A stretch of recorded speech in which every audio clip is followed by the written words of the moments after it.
If I could persuade you to believe what tonight I hope I will try to, your entire world would change. You hear the word God, the word Jehovah, the word Lord, the word Jesus, the word Christ, and you think of something other than yourself, one that is greater, one that you would worship. Tonight it is my purpose to show you that God and the eye of man are one. When you say I am, that is the God of Scripture. Confined as you are, you think, how could it be? God created the universe and sustains it. And here I am, like a little worm, 10 years, and then I vanish. But now let us turn to Scripture. We turn now to the 16th chapter of Matthew. And the question is asked of the disciples, the followers, those who have heard him. And he said to them, who do men say that the Son of Man is? And they reply, well, some say John the Baptist, come again. Others, Elijah. Others, Jeremiah, or one of the prophets. And then he said to them, but who do you say that I am?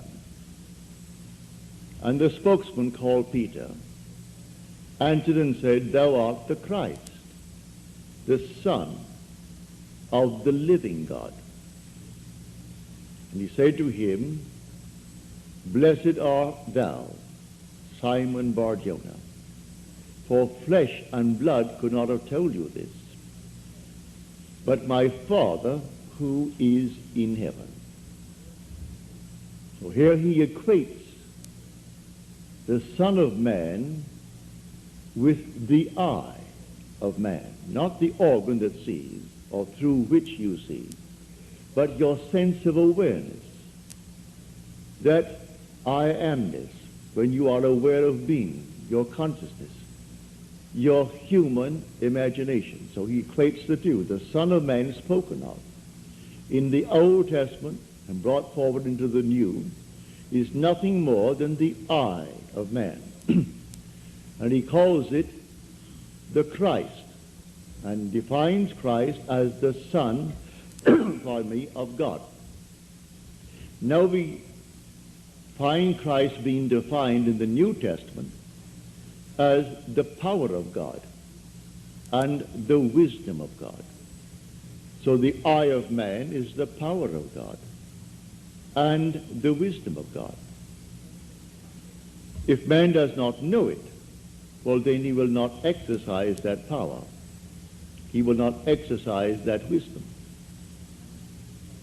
So tonight I am trying to persuade you that when you say I, before you say anything, that is the power and the wisdom of God. And you can't separate the power of God and the wisdom of God from God. So you will say in the end, I and my Father are one, for he is called the Son of God.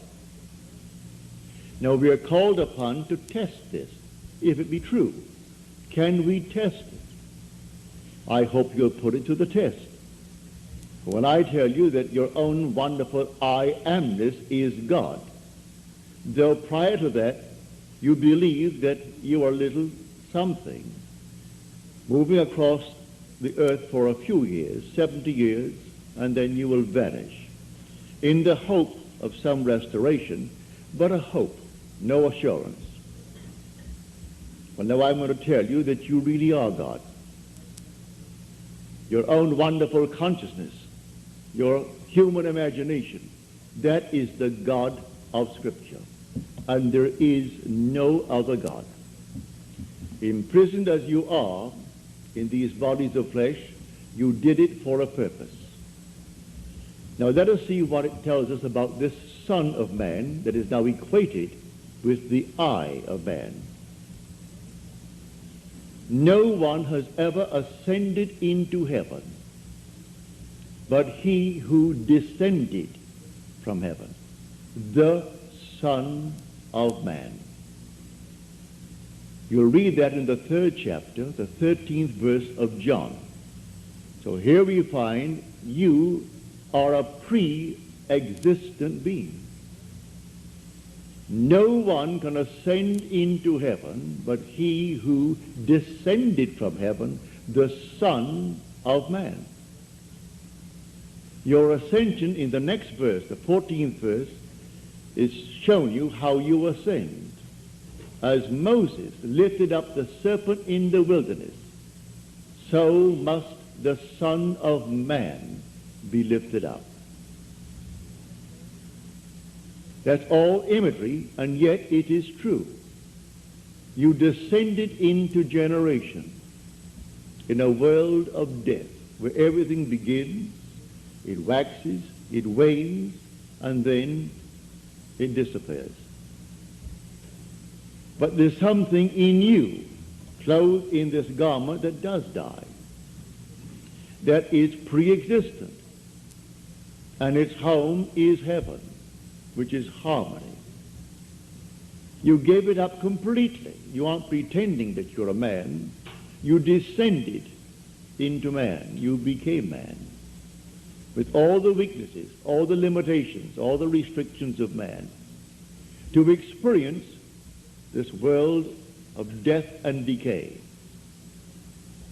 There will come a moment in time that you will ascend from this restriction, taking with you the experience that is yours because of this restriction. And you will ascend in the same manner that Moses lifted up the serpent in the wilderness. That was an adumbration. That was a foreshadowing.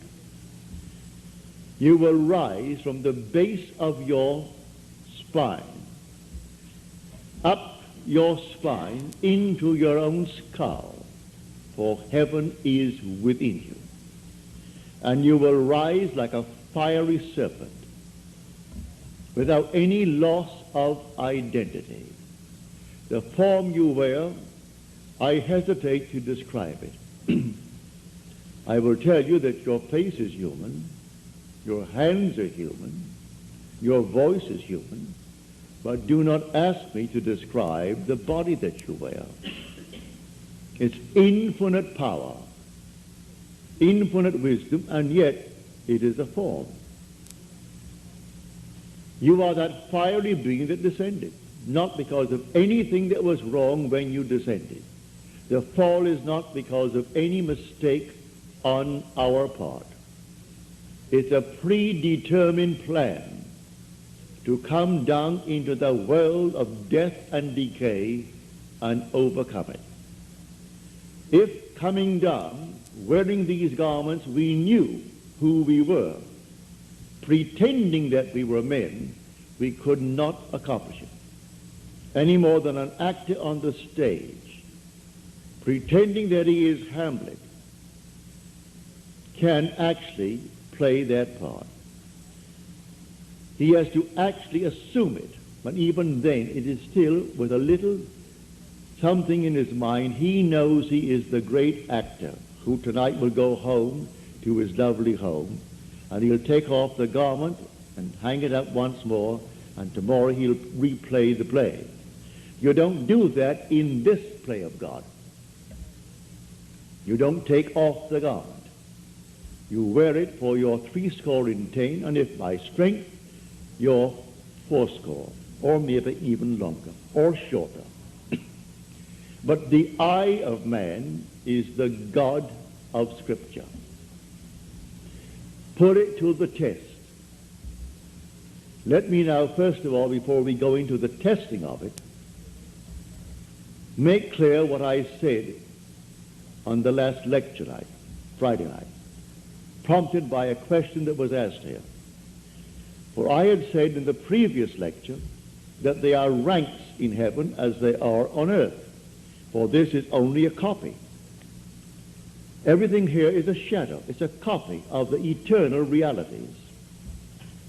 And in the 12th chapter of 1 Corinthians, Paul describes the 10, or the 8 ranks. He does it many times, but he never changes the first two. The first is always the apostles. The second, the prophets. The third, the teachers, and then he goes on. Miracle workers, healers, helpers, administrators, and the speakers in tongues. But he never changes the first and second, the apostle and the prophet. You might think, because I told you I am sent, and the word sent means an apostle, that I am appropriating unto myself a certain first rank. But now, to put your heart at peace, I'm going to quote the 11th chapter of Romans. As of old, for there are always a remnant of old, and the remnant simply means the elect of God. You're not elected because you're born by accident into some ethnic group. Has nothing to do with that.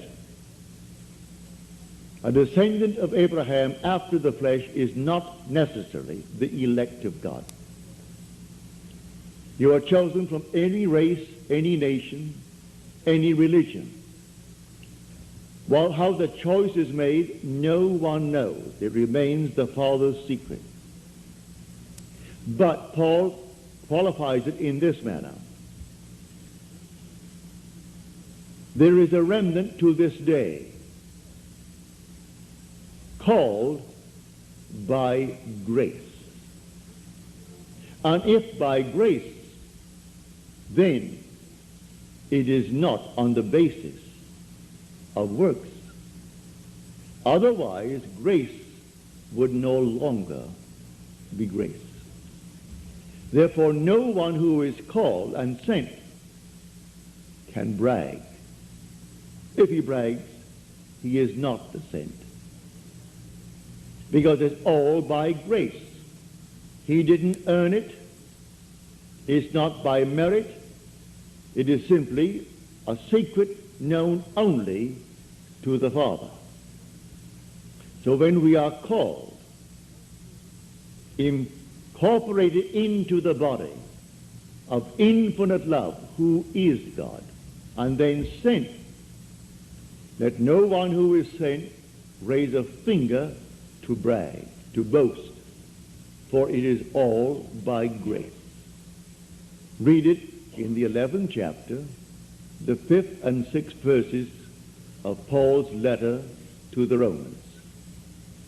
So now I have stated that. So do not think for one moment when I tell you I have been called and sent that in any way I am trying to act superior. For there is no intrinsic superiority to those who are called. Now, he uses an analogy, which I do not think adequate, but you can read it in the book itself. He uses the analogy of the human form, that not all are heads, eyes, nose, teeth, and so on. But that is a weak analogy. Nevertheless, he uses that to show you the different parts in one body. But now to come back to make this a very practical night. Believe me that when you say I, before you say I am John, I am Bill, I am this, I am that, I am the other, you are declaring yourself to be. And that sense of being is God. That's God. Now what are you going to put on it? All things are possible to God. All things. You could say now, as you're seated here, after first affirming that I am, you could then assume that I am, and you name exactly what you want to be. If you believe what I tell you about your own I amness, and remain faithful to what you have assumed, that assumption will harden into fact. When you pray in the true sense of the word, you do not pray to any external God. That was my command when I was sent down with the blue bloods. Has nothing to do with the social structure of the world. It has only to do with church protocol, all external worship, all ceremonies, everything that leads the individual outside of himself. To put a little cross on the wall, or the Morgan David, and then bow before it and see it as something external, is not what Scripture teaches. Buried in the Old Testament there is a pattern. So he said, taking the 12, we're going up to Jerusalem. And everything written about the Son of Man, which is the eye of man, will be accomplished. But they did not understand what he said. It was beyond their ability to grasp. He is going up, and only the one who has experienced Scripture, which means he has actually resurrected the pattern, playing the part that is the central part of Scripture. He resurrects the pattern, all within himself. He plays all the parts. He is the one who is born from above. He is the one who comes out of the grave, unassisted. He is the one whose 3 witnesses bear witness to his birth from above. He is the one they cannot see because he is now spirit, yet more real than all the flesh in the world. He is the one who actually sees his son, David, and David calls him father, and he knows he is David's father. And David knows that he is his son. He is the one whose temple, the body, is split in 2 from top to bottom. It is he now who ascends like a fiery serpent from the base of the spine up into the skull. He is the one on whom the dove descends and lights upon his hand like Noah in the ark. And as Noah brought the dove into him, you bring the dove to you, for man is the ark of God. And as the ark contains all things within itself, pardon me, man contains within himself all things. Everything he creates from within himself. And this pattern, the individual awakens within himself. And who does it?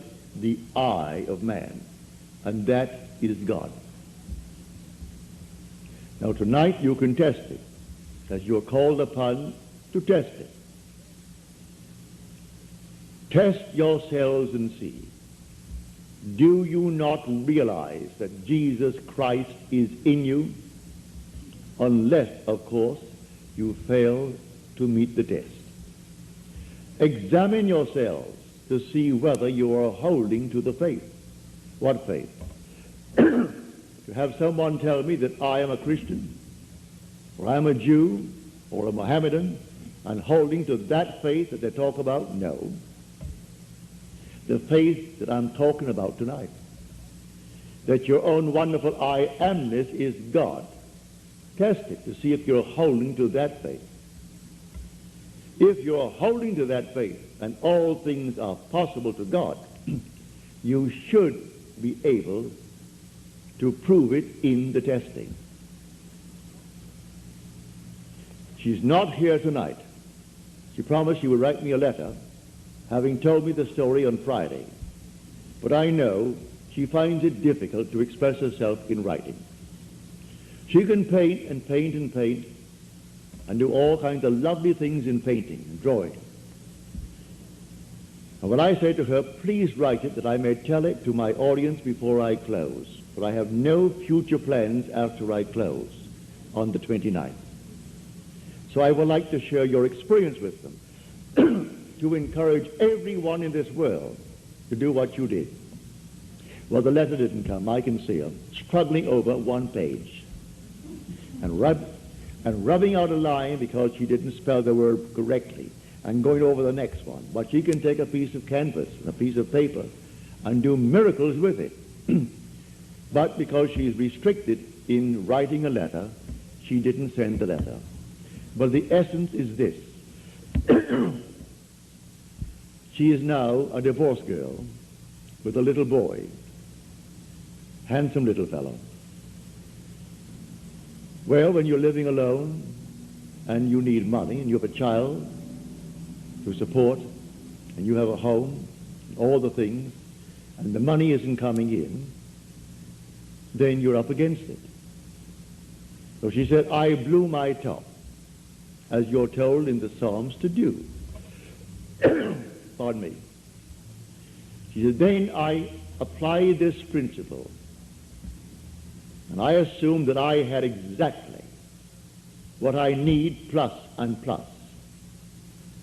And then I got a call from First National City Bank of New York City. Now that is the second largest bank in our country. Bank of America comes first, they're second, and Chase Manhattan is third. Given me an order. She has no agent. This is an unsolicited statement. An order for $5,000, which she can execute and deliver within a month. Well, the First National City Bank of New York is not going to be hard-pressed to pay her immediately $5,000. If she called them and told them to pay it in advance, they would willingly pay it in advance. And she said, I can execute that order in 1 month. But I want the details. I had hoped she would send me as she promised last Friday, but knowing her restriction concerning the use of words. She can use the brush and use the pen and use the pencil, but she's limited in the use of words. Eventually, she will send it, but I had hoped to have it by tonight. So I could give you exactly what she did. But this is what I do. Having convinced myself through experience, I have come to the conclusion that because I am aware that I am, that is God. For if by him all things are made, and without him is not anything made that is made, and I start from scratch, only imagining a state, and then I boldly assume that it is real, that I am actually experiencing that state now. And then in the not distant future, that state crystallizes in my world. Well, then I have found God. I have found the source of the phenomena of life. My only concern then is to share it with others and tell them, for they're all one. We are one. No one is greater than the other, not fundamentally. In his claims of what he is in the world of Caesar, he has more money, or he has so-and-so and so-and-so, but basically the same creative power in the man tonight behind bars serving life is the same creative power of the one who sentenced him to life. It's the same being. There is only one God. Hear, O Israel, the Lord, our God, the Lord is one. And the word translated, the Lord, is Yod He Vav He. Properly translated is I am. When you go unto the people of Israel, and they ask you, what is his name? And you claim that the God of Abraham and the God of Jacob and the God of Isaac sent you. You say unto them, I am has sent me. That's my name forever, and by this name I shall be known throughout all generations. But man finds it difficult keeping the tense, and so he speaks of thou art, or he is, and he never actually comes down to the fundamental and knows that I am. I am the cause of the phenomena of my life, good, bad, or indifferent. I have to live with it and change my assumptions if I would change the world in which I live. But now, can I help a seeming other? I say you are myself pushed out. Can I help another? Yes, because there's only one. If your request of me comes within the framework of the golden rule, something that I would like done to me, then I can willingly help you. If you ask of me that which does not come within the frame of the golden rule, do not ask it of me. I grant you complete freedom to go elsewhere and go to anyone who will tell you they can do it in spite of what he said. Go ahead. But if anyone asks of me any request, all that I do is this. It's so simple. We are told in Scripture, whatever we ask of him, knowing that he hears it,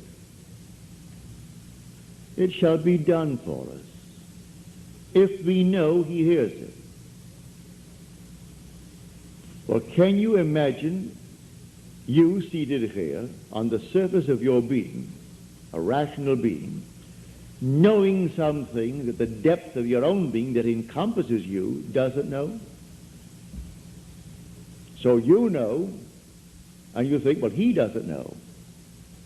Well, read that in the story of Ezekiel. You'll read it in the 38th chapter. And these are the elders of Israel that went into the dark room. And they are carving on the walls all gruesome things.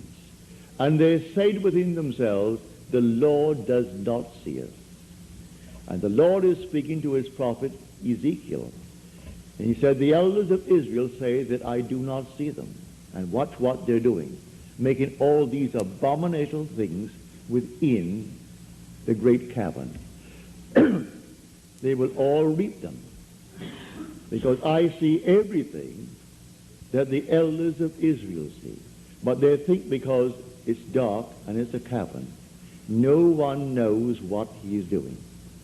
That God doesn't know it. I have said time and again, there is no fiction in this world. You might have heard the story, and you read the story, concerning the seajacking of the Queen Elizabeth.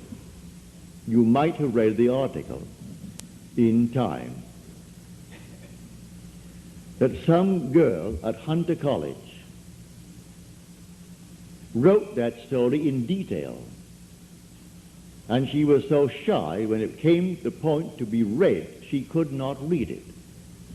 She's a shy, sweet lady with a gift of writing. She wrote that in detail, including those who seemingly participated, a terminal case in cancer, and one who is running away from the law, who has not a thing to gain, and therefore is quite willing to blow the Queen Elizabeth with 2,200 souls aboard. And everything is completely in detail in her fictional story. If imagining creates reality, there is no fiction. So someone expressed her thought. and called the captain while at sea and demanded $1 million and would settle for $350,000.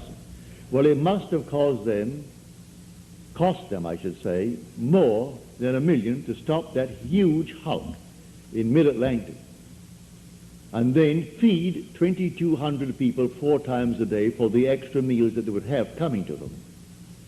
Plus all the things that you put it all together, it would cost more than $1 million. And a little girl, possibly writing this for her PhD or writing it for some reason, and she writes it in detail. They gave her name so you can contact her. They gave the school is Hunter College in New York City, and everything in detail, pardon me, is told in that story. So I tell you, you sit down and write fiction. Need not put it down. My friend wrote fiction. She had a large sum of money coming in, and she went to town within herself, and she wrote in herself and blew her top, as it were.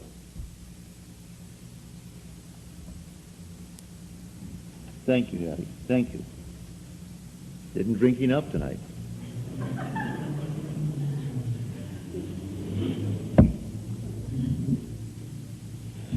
So she, in the depth of her own being, conjured the sum of money that she needed. Beyond, always go beyond. So we are told in the psalm, be angry, but sin not. Commune with your own heart upon your bed and be silent.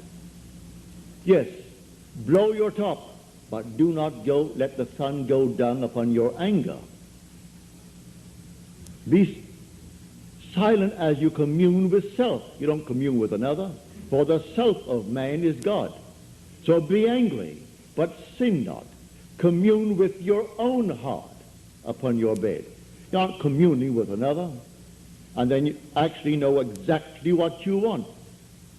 And in that state, fall asleep. And in a way that no one knows, and you, in your surface mind, you do not know, it will all come to pass. Everything in the world is created this way, but man does not know it. Who knows tonight who is treading the winepress that is going to cause a change of mind in tomorrow's world? But when they do it, they are intense in the doing it. If you are lukewarm, you're told in Scripture, I'll spew you out. Would that you're either hot or cold. But because that you are lukewarm, I will spew you out. You can't do anything if you're lukewarm. You must be intense about it. You want to be rich? All right, can be rich. You want to be known? You can be known. No matter what you want, but you must be intense about it. And then commune with your own heart upon your bed, and then let it drop. You'll read that in the 4th Psalm, the Psalm of David. So I say to everyone here, believe me, your own wonderful I amness, your consciousness, your wonderful human imagination, that is God. And all that you behold, though it appears without, it is within, in your imagination, of which this world of mortality is but a shadow. So you can change the shadow if you change the object, for you are the light. He said, I am the light of the world. Change the object that you're holding within yourself and identifying yourself with it. Change that object, you're light enough, and you'll cast a new shadow upon the world. So you say, I am, and you name it. And then you say, I am unemployed. No, I am gainfully employed, making more than I've ever made before. Don't ask yourself how and why and through whom. That is not your conscious reasoning mind's concern. If you take the intellectual background, the educational background of those who are making top money in the theatrical world, I doubt that they could pass any college examination. I don't think they could pass any entrance examination to college. Yet they're making $1 million, $2 $2 million a year. Do you think Bob Hope could pass today's examination for entrance into college? Well, all of his material is written for him anyway. Can't even write that. But he has millions, all right, because that's how he dreamt. May I tell you? I know the background of the man.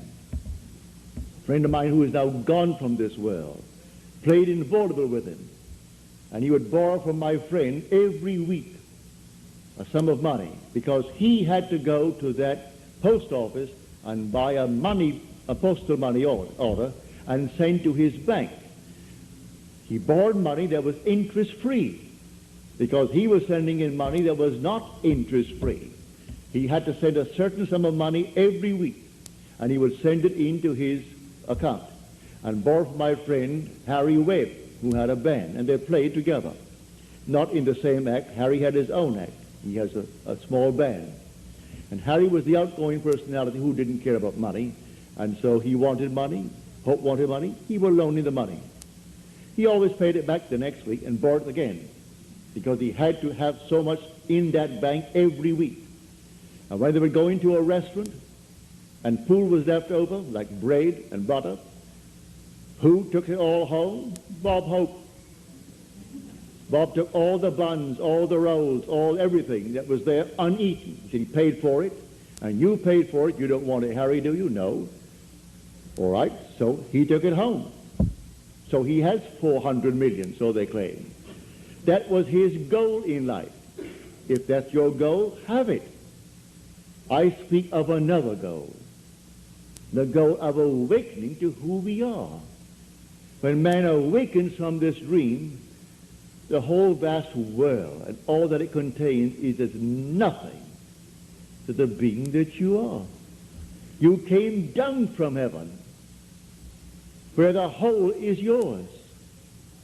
As you're told in the 50th Psalm, if I were hungry, I wouldn't tell you, for the world is mine, and all within it. The cattle on 1,000 hills are mine. So why should I tell anyone of my need when it's all mine anyway? I would slay and eat. When you awaken, you don't ask anyone if you awaken from this dream of life. But while you're in it, all right, we're one. This little hand of mine, if it begins to itch here now, it's easier for me to take this hand that is not attached to this and scratch it than to try to bend this thing out of shape to scratch the back of it. I could rub it here, but why not? This is easier. And take a part of my own being to ease the itch. Because we're all one pushed out. So you can do it. Ask anyone that you trust. May I tell you, he isn't, if he knows how to pray, he isn't going to burst any blood vessel. He isn't going to get down on his knees and pray to any external God if he knows how to pray. He isn't going to beg of anyone in this world. What he will do, he will simply represent you to himself as one telling him that you have what you asked of him. And when he is satisfied that you told him that you have it, don't ask the second time for the same thing because he is not going to listen to you. He heard it, he is still hearing it, and he will continue to hear it until that which he has heard is perfectly externalized. So don't think you need several treatments. That's a lot of nonsense. Treatments for what? It either is or it isn't. So when they start getting you on the hook and say, no, I think you'll need more treatments, you'll need more treatments, she or he or the crowd, they do not know what they are doing. When you pray, go within and close the door of the senses. Deny all that seems so obvious, and your Father who is within will reward you openly. But commune with self, for you and the Father are one. So you commune with self. And what does he tell you? Exactly what was asked of you. He heard it, and he has all the ways and means that you on the surface of your being know not of. He will do it.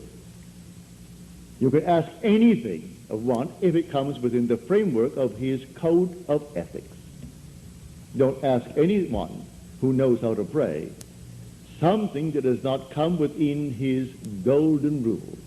Do unto others as you would have them do unto you. Just as simple as that. And most of the requests would come within that rule. And so you simply hear it. And then you drop it completely. And in the depths of your own being, you're still hearing it. And the Father knows all means, all ways. And so he singles out the best way to externalize it. Here in New York City, many years ago, this lady, a lady of considerable means, she left her home in New York City and went off to Paris with her 2 children, leaving her home and her maid. Before she returned, the maid took all of her furniture and took it away. When she returned, the apartment was there. Rent was paid every month. But there was no furniture, not a thing in it. She employed a private agency, told the police department, told all the authorities in New York City, and plus her private agency. At the end of a few months, they did not turn up one thing concerning that stolen property. She came to see me. I said, all right, you're seated there and I'm seated here in my apartment, aren't we? Now, you are not seated in my apartment. You are seated right now. Close your eyes. You're seated in your own apartment. And you had a grand piano? She said, no, I had a piano, but it wasn't a concert grand. It was grand, but not a concert grand. And on it, I had my pictures of my 2 children. And I had pictures of the wall. She told me what they were. And the furniture, I said, all right, refurnish that place as you left it. You have a memory. She did. Now, when I stopped talking, it's because you have refurnished that place to me. Now, you're going to go in, and you aren't going to see your apartment from my apartment. You're in your apartment. And you can feel your chair, and get off your chair and feel the piano, and see the children, the pictures of the children, and that's what you're going to do. She agreed she would do it. And then we simply broke the spell. What did it take? 2 minutes? 3 minutes? That week, she went to her bank on Madison Avenue. As she was coming out of the bank, she had a past history of a little mental state where she was put away for a while because she needed psychiatric treatment. And the bars on this window reminded her of her past history and therefore addled her for a while. So she came onto Madison Avenue and turned south instead of turning north, where she should have. When she discovered her mistake, she was at the end of the block. When she got there and discovered her mistake, she looked down, and 2 very familiar ankles were standing right before her. She came up to the face. That's her maid. And the maid spotted it and started to scream. She went over to the maid and grabbed her before the light changed and hailed the oncoming taxi and said, you're taking me right now. And the maid, who could have killed her, she was so big and strong, was so reduced to impotency because of the discovery. And the maid took her to the place where she had stored that furniture. She said, I'm not bringing action against you. I want my furniture. And she got it back into her own apartment within the week. A seeming mistake was the way the Father laid her. All I ask is to go to the end. If I go to the end and give thanks to the end and for the end, it's done. Now let the one in the depths of my own being devise the best means to take me to that end. The end is where I start. The end is my beginning. And that is a story that I know from personal experience.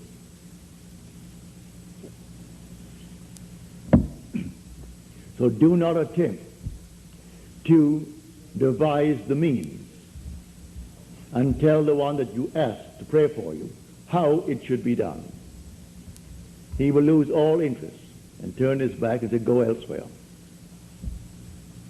You don't go into a doctor's office and tell him what he should do. If you go to him because you trust him, well then you either got to trust him and continue, or you're going to leave him.